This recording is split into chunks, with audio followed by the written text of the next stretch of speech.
So I'm backstage at the Shelly Palmer Innovation Series in CES in Las Vegas last week. Yes, you were. Preparing to go on, and you're about to call Carolyn Everson and me onto the stage to join you. Yeah. Okay.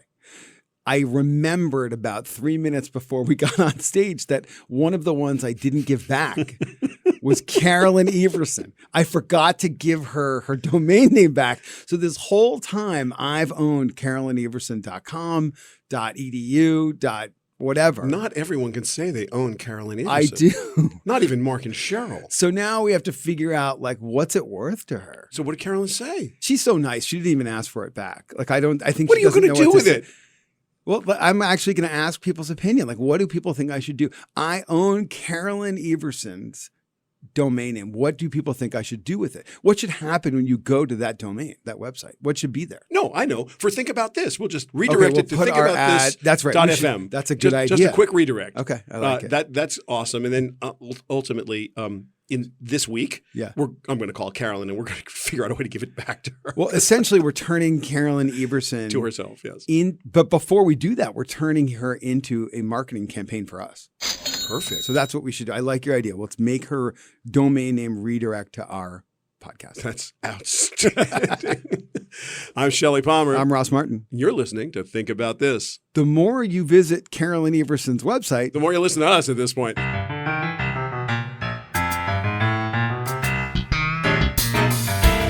So Ross, yes, we're back from CES. Did you enjoy CES? I did. I was well fed. Yeah. I actually found the food. You found the hot dog. Yes, I did. You know, I was surprised because right by our booth, in the North Hall lobby, there was actually hot dogs. And I was so happy for you. Yes, because they were. You got your 8K hot dog. And they were good. Yeah. The same day I was looking for that hot dog, Oscar Mayer Wiener was looking for someone to drive their new hot dog mobile. Oh, I'd love to be an Oscar Mayer Wiener. Well, it's actually not a new hot dog mobile. They've had it for decades, but they need a new crop of drivers. Do they? Well, this is the thing. So I'm like, everybody's excited about like applying for the job of driving the Oscar Mayer Wiener mobile. And I'm thinking we're surrounded by autonomous vehicles at CES. So why do they even need a driver? Why can't the Wiener mobile just drive itself? A self-driving Wiener. Yes. I think it's the perfect thing. I don't understand. That should be there next year. I'm going to recommend it to the Oscar Mayer. So what did you think of all the autonomous vehicle hoopla? Well, it goes like this, Ross. If you're a consumer, you've already experienced autonomous vehicles, and you've done it for a long time. Because to you and me, we press a button, and Uber or Lyft shows up, you get in the car, and all Ubers and Lyfts are already self-driving. Oh, that's a good point. You don't drive it. And when you want to change your destination, what do? You go into the app, and you change your destination. You don't talk to the driver. You can, but the driver won't allow you to tell them where you're going to go next. If you need to add or subtract or whatever you're going to do, you have to tap it into the app. So what is the actual consumer difference? If you're from an experience perspective, there's no driver in your world. So what are you going to do in the back? You're going to take out your phone and you're going to do what you do, or you talk to your companion if you're in the car with someone. So what is an autonomous vehicle to a person? And that's a really interesting question. Now, to put an Uber driver or Lyft driver behind the wheel is about $2 a mile. If the car drove itself, it'd be roughly 30 cents a mile, which is awesome. And there's a big spread in there. So if you own the fleet, or if you're Uber or Lyft or Ford or whoever's going to be putting the cars out, sure, there's a real reason to have them autonomous. But from a consumer perspective, what's the deal? Well, in a fit of irony, or maybe this was prearranged by the powers that be in Las Vegas, I happen to know that when you landed there, you were picked up in a Lyft that didn't have a person in it. Yes, there was no person driving. That's fucked up. It was cool. I mean, look, the technology totally exists. I actually think the most important part about all the autonomous vehicle features, in all seriousness, is driver safety. Because adaptive cruise control, lane assist, the anti-collision stuff, the automatic braking, all of those things make the world safer. Because human beings get distracted, especially now when even though you're not supposed to be. Yeah, I got it. But like the irony of the universe that Shelly Palmer, king of CES, lands and gets on the taxi line to be picked up by a car that doesn't have a driver. It was a little weird. That's like the universe like being like, okay, let's just have nobody pick him up. Hello, anybody home?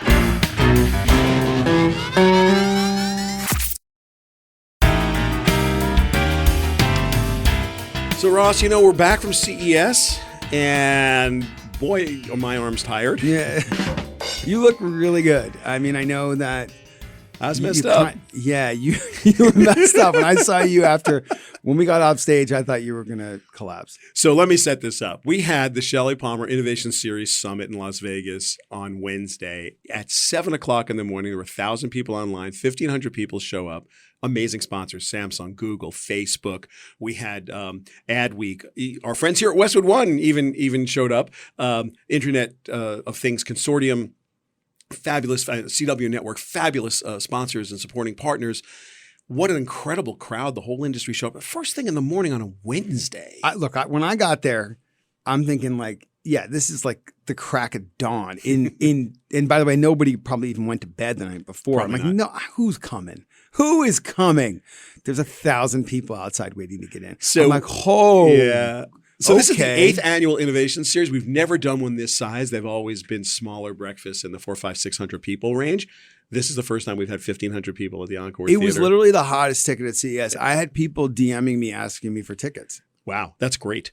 It was hard to Thanks get into. to you, I got to hook them up. Thank you for the tickets. Yeah, you're welcome. And look, I have to thank my team and everybody who was involved, and you for being on stage. We had an incredible group on stage. And then the craziest thing that happens during the Innovation Series Summit, which is all about AI and what's going on in the world, and how we're going to deal with deep fakes and what the advertising community is going to do.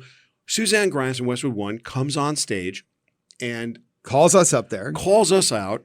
My daughter Alexis who's our COO and our EVP of Client Services, interviewing her. And during this thing, she calls us out and says, oh, by the way, guys, you're a featured podcast in Apple Podcasts this week, and you just beat the Wall Street Journal. You're number 5. It's like, what? Like in the middle of all this, it was crazy. That was kind of a moment.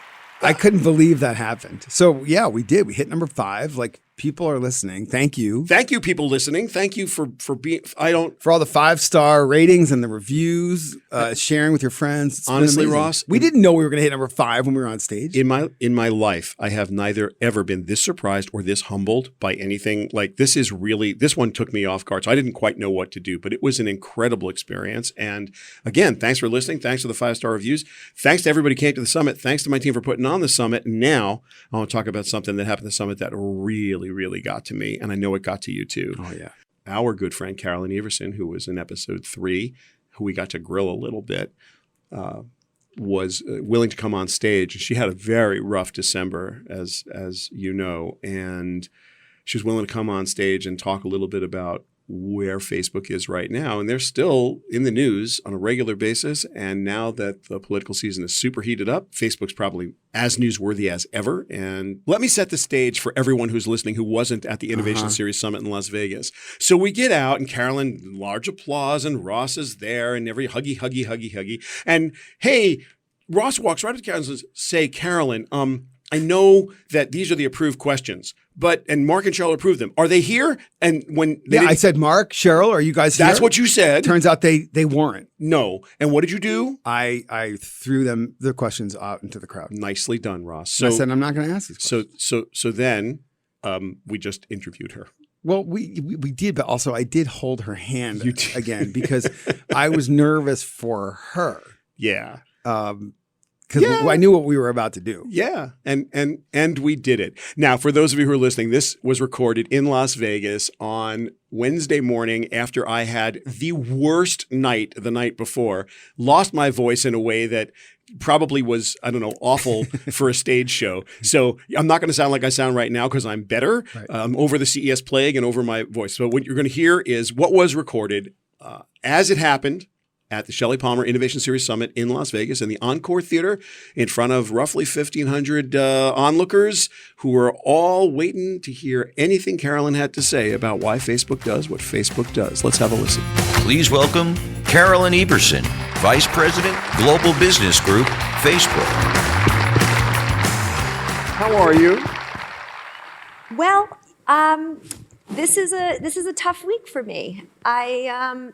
I lost my father in December, and you both knew him, and you both have been tremendously supportive, and there's probably lots of people in this audience that have also been that way. And so I'm entering a really new phase of life, and I'm trying to get my sea legs, and so I'm not so great, if I'm being honest, but I also, when I came here on Monday, I was really nervous. I hadn't worked for a few weeks, obviously. And the one thing that was carrying me through was the people in this industry, because they're like friends and family to me. And so I've been getting a lot of hugs, and I'm trying my best, but I'm not the same Carolyn Everson that I was December 10th. Yeah, no, I understand that. Your father was an amazing man. For those of you who don't know, Bill Vreeland went by the name of Pa, and every single Facebook post I ever posted since Carolyn started to work at Facebook, Pa would write something. Now, to say your father and I have had a different set of political ideologies would be to understate the differences. And I have an amazing body of work that says, let's just say, we didn't always agree, but it was always very respectful. He was an amazing man.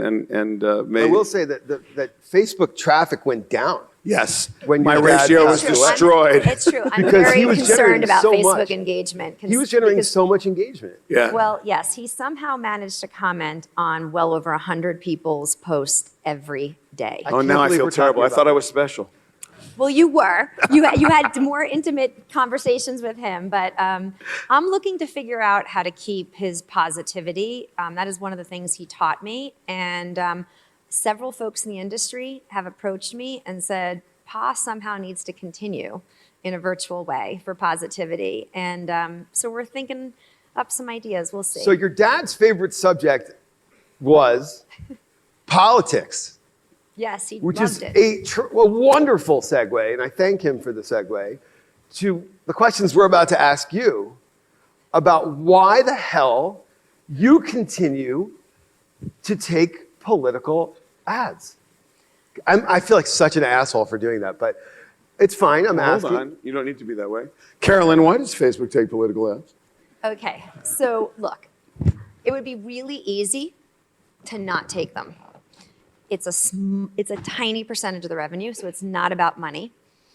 I'm sure it's caused more concern and consternation amongst our marketer and partners by taking them. So the easy thing would be to not take them. However, we deeply believe in freedom of voice and freedom of expression.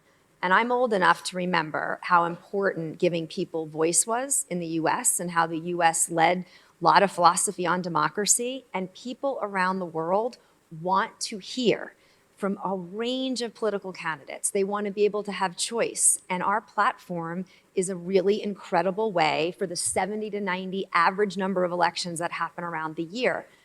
Having said that, it doesn't mean this is an easy decision. And so we're going to continue to evaluate how we give people more transparency about what's happening and more control. But at the end of the day, Carolyn, the thing isn't that you allow political advertising or don't.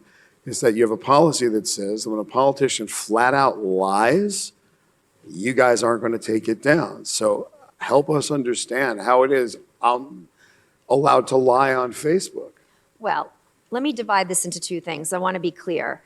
If you are selling a product, you have to stand behind your claims, and we have very strict advertising policies. So let's start there.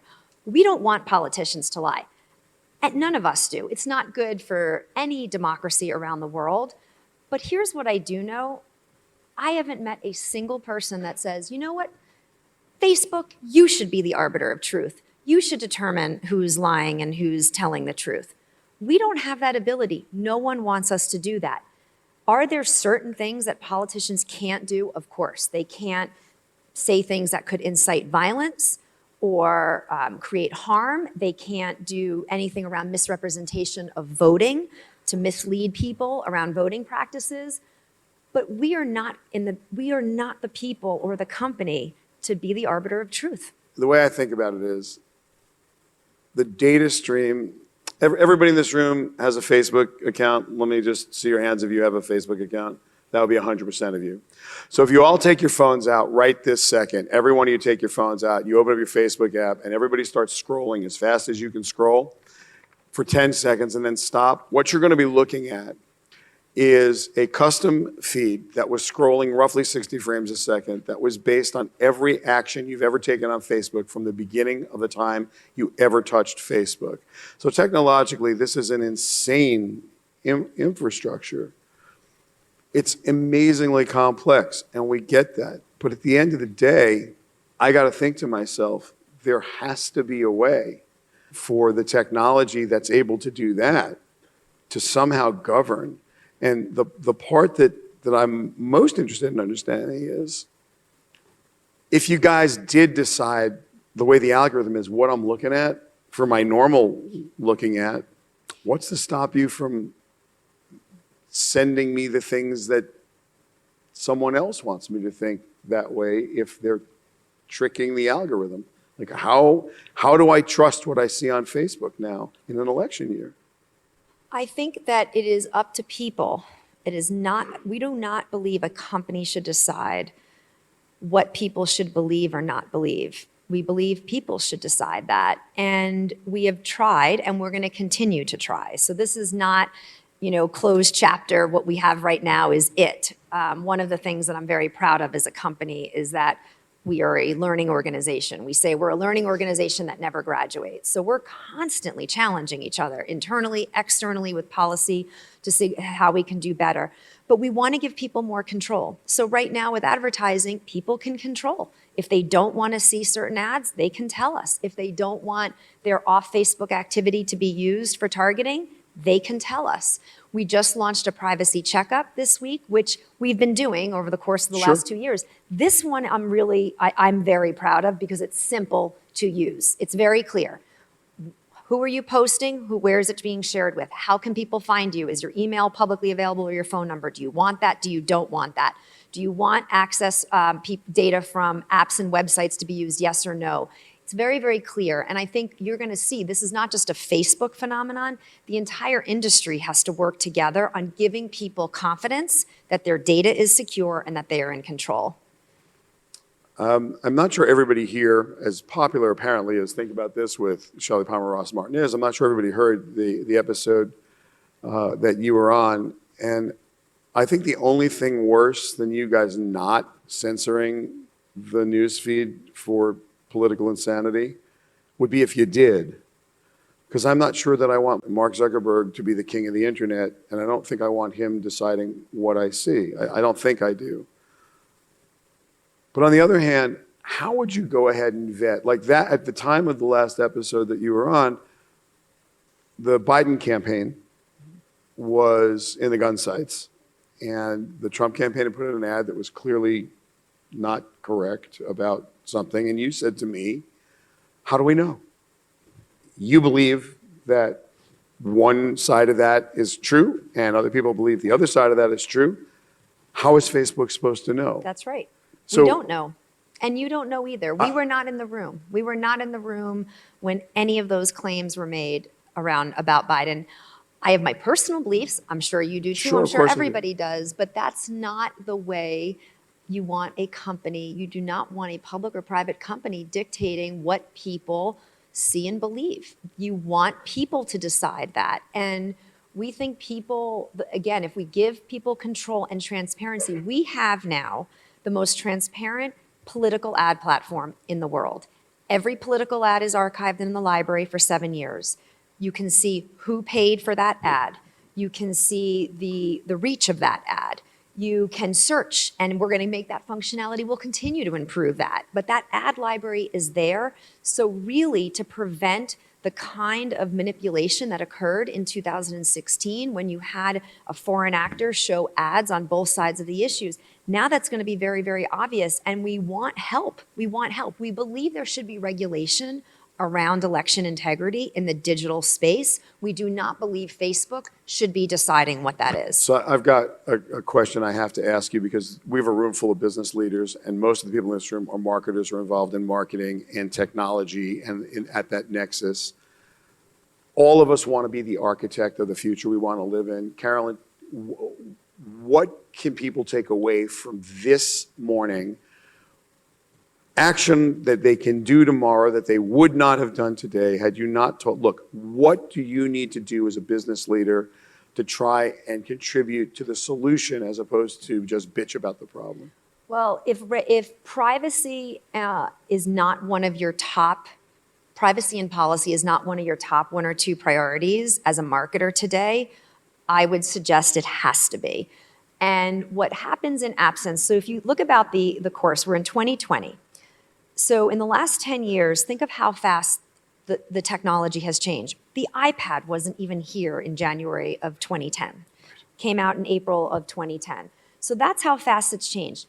Typically, regulation is slower to catch up. That's just the way things work. Okay, so regulation hasn't caught up with how fast technology and the internet has moved. We believe there needs to be regulation. We believe there needs to be regulation on the type of content that should be allowed on platforms, around privacy, around data portability, and election integrity. We are asking for that, and we are working with governments around that. However, it needs to be smart and sensible. Otherwise, what we have is a patchwork of regulation around the world, which makes it incredibly difficult for all of us to do our business. Marketers in this room, we have a responsibility at Facebook, and I would say every single platform that partners with anybody in this room. Our responsibility is, of course, to the people that use our platform to keep them safe and secure. We also have to drive business growth. None of us have our jobs unless we demonstrate business growth. The data is extremely powerful to drive business growth when used ethically, responsibly, and you're conscious about those decisions. And so we've got to create an ecosystem where consumers feel confident and safe and secure, that they have transparency, they have control, they understand what's going on. And we also have to create an environment where the regulatory frameworks allow businesses to continue to innovate and continue to grow. That is not just on Facebook. That is a collective call to this industry to partner and work together. I think it's critically important. What is it like to work at Facebook today? And here's why I ask, because all of these questions that are sort of coming at you from every angle are existential. And they call into question not the operating system of Facebook, but the belief system of Facebook. So what is it like to live in that religion today? Because it's vastly more challenging than it was even a couple of years ago. Well, I'm a mom of 17-year-old daughters. I have 2 sons from a prior marriage of my husband, and I have 2 grandchildren. I'm a human being with a heartbeat, and I care a lot about where I spend my time and the impact that I'm having. And there's 40,000 plus colleagues at Facebook that have similar stories to tell. We're people too.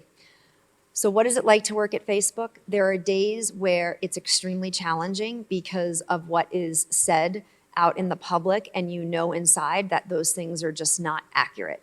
There are other times where those things are accurate, and we've made mistakes, and we've had our challenges, and we should be held accountable, and we should be called to the carpet and fix the things that we've done wrong. But there's also every single day 2.7 billion people that have millions of unbelievably positive experiences on our platform. We have 140 million businesses that use our tools for free. For free. 7 million advertise with us, but 140 million use it for free. We have NGOs that have raised over $2 billion. I had the privilege of visiting St. Jude, which I know you're very involved in. We are their largest corporate fundraising partner. That makes me proud. Then I visit small businesses when I travel around the world, and I visit women in Kenya that never would have had an ounce of income had they not had an opportunity to sell a piece of jewelry outside their little community and create some type of income for their family. So there are millions of stories. I think we have to do a better job at telling those stories, because what winds up, I think, in the vernacular or more of the negativity, but that's what makes me proud. And I've been in this business a long time, as of both of you, and I wouldn't still be at Facebook if I didn't believe in it. It's coming up on 9 years. And if I look at what happened in the last month with my father, he was diagnosed with congestive heart failure. I didn't understand the disease very much. And you would think, because I talk about it in my work, that I'd go look for a Facebook group.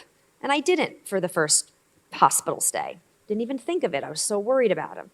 By the third one, I was like, there's got to be some group to help me. And I found 2. And those groups were my lifeline. At 3 o'clock in the morning, when no one was in that room but me, people were there. So I apologize, but the platform has had a lot of meaning for me in the last month. And the outpouring of support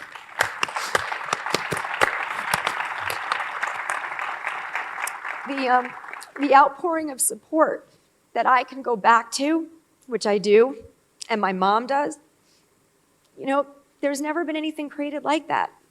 And my dad touched people around the world, and I still hear from them. And so, yeah, there are shitty days working at Facebook, but there are a lot more positive days, and I'm deeply proud to be there. Ladies and gentlemen, Carolyn Everson. So how do you recap or process what we just heard and what we experienced on that stage, next to each other? I mean, you started the conversation with her by asking, "How are you?"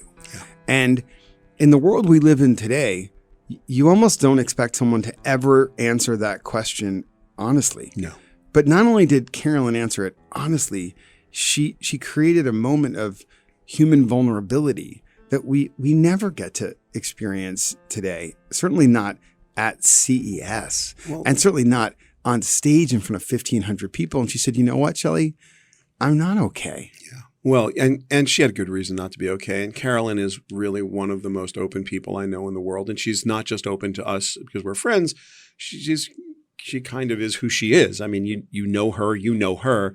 And I was stunned by the courage of it. Yeah. And then where this thing ended, it's no secret you and I have known Carolyn a really long time, and we love her, and she's in a lot of pain. There's no question about it.